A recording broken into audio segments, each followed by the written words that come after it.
Greetings.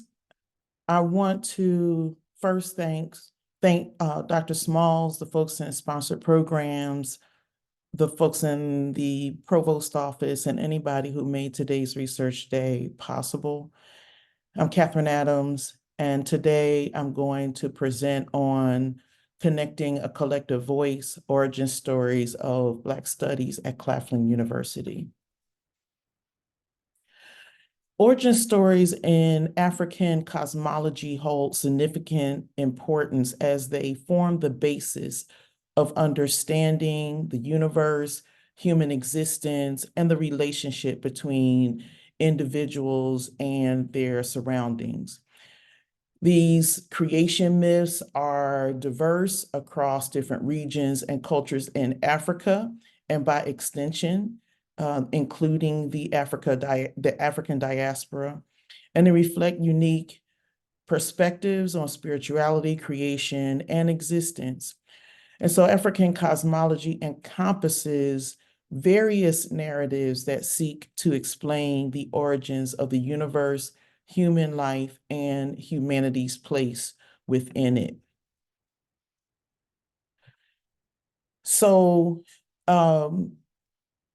when we think about these origin stories, we should know that African cosmologies are not monolithic, but they have a rather rich tapestry of beliefs that are passed down through oral traditions and storytelling.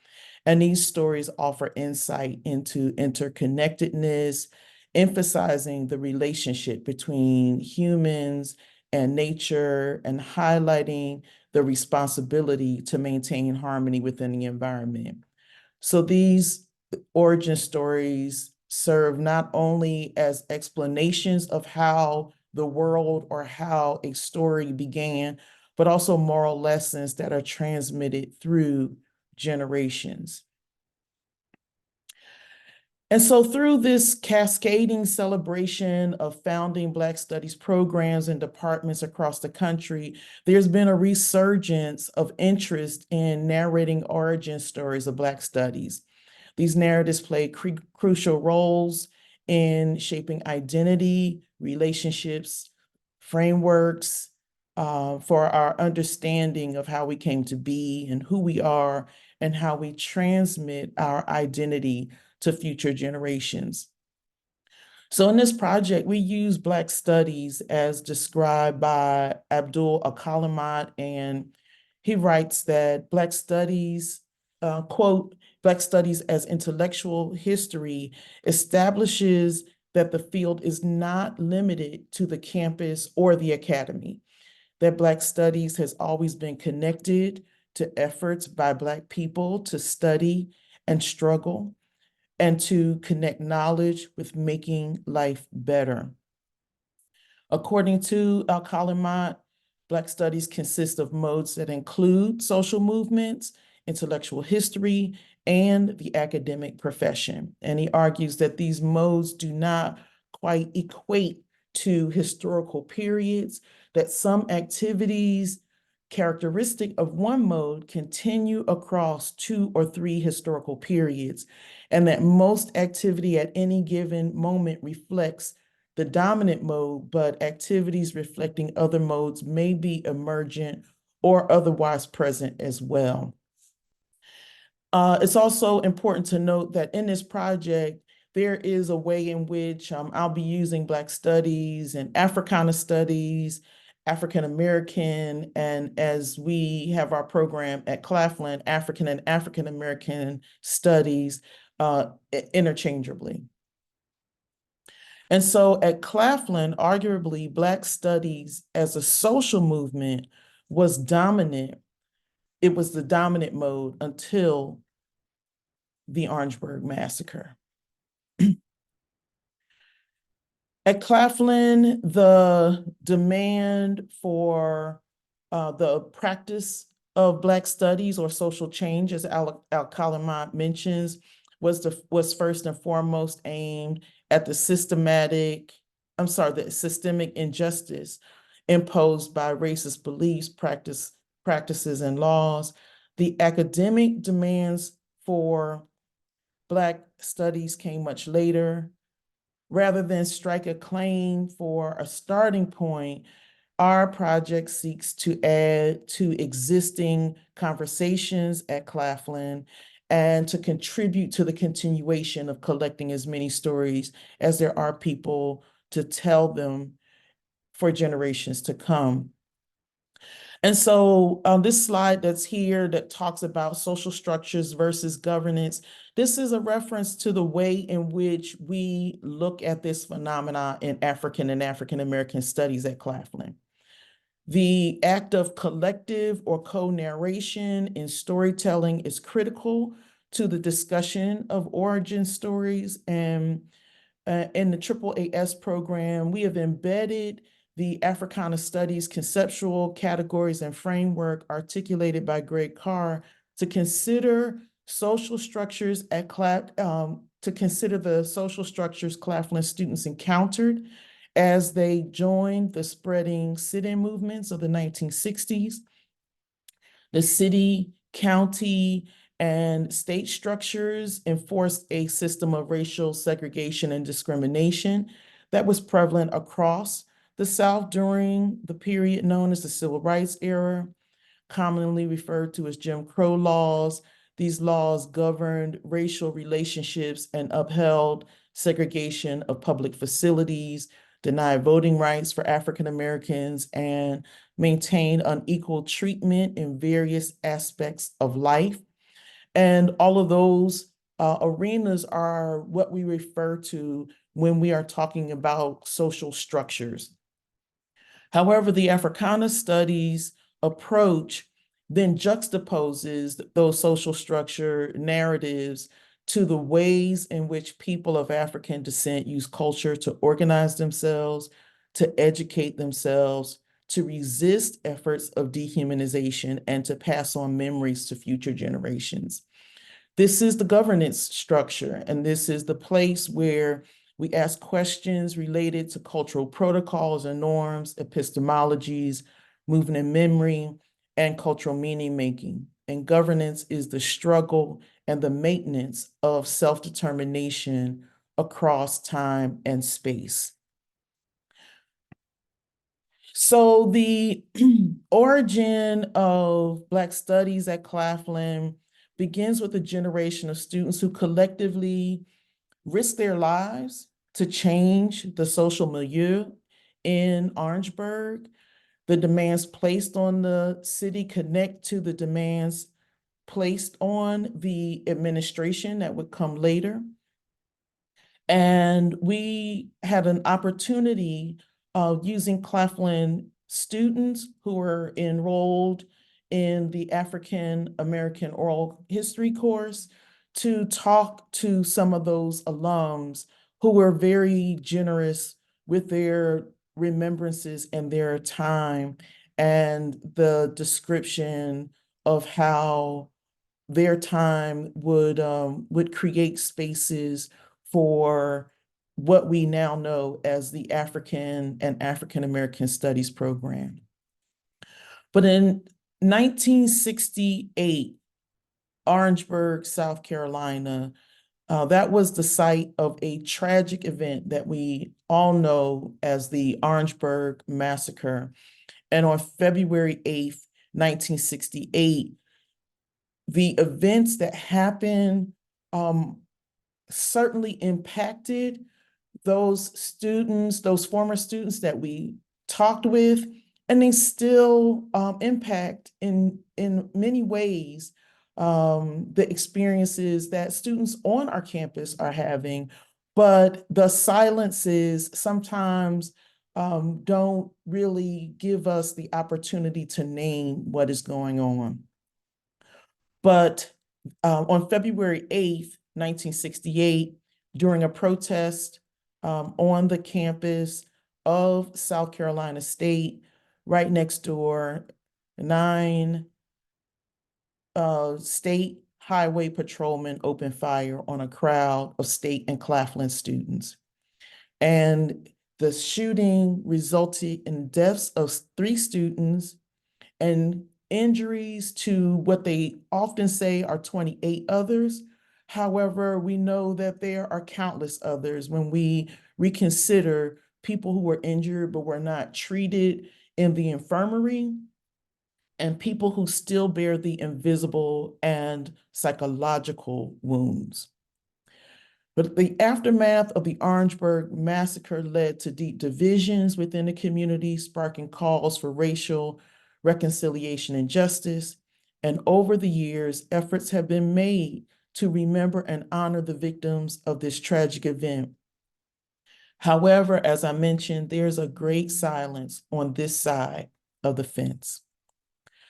So the book, Orangeburg 1968 by Cecil Williams, includes an interview with Reverend Frankie Thomas. And Reverend Thomas was a freshman or a first-year student at Claflin in February 1968. And like other Claflin alumni interviewed for this project, he was an active participant in the movement before and during his time at Claflin. And these are his words. The bowling alley was a big issue, but it was more than that. Quote, as I look at it now, being a little more mature, the principles, that's what we were looking at. And I think the escalation of the whole thing could have been avoided had the townspeople rallied around us. But they turned a deaf ear. And here, this is where Thomas is maybe giving us a quote of the sentiments of citizens of Orangeburg. You are 16 and 17 years old. You don't know what you're doing. And he responds, and maybe we didn't, but we had a drive that was stronger than us. It wasn't about us. I'm thinking it was an intervention from God. You were born in 1949 to get shot in 1968 for a purpose. And you know that purpose may have been languished for years, but I believe our cause had not gone in vain. Now, I encourage people to read his recounting. We need to do more on this side to gather stories, to honor the sacrifices those young people made to be seen as fully human, and to use the remembrances to build a better future.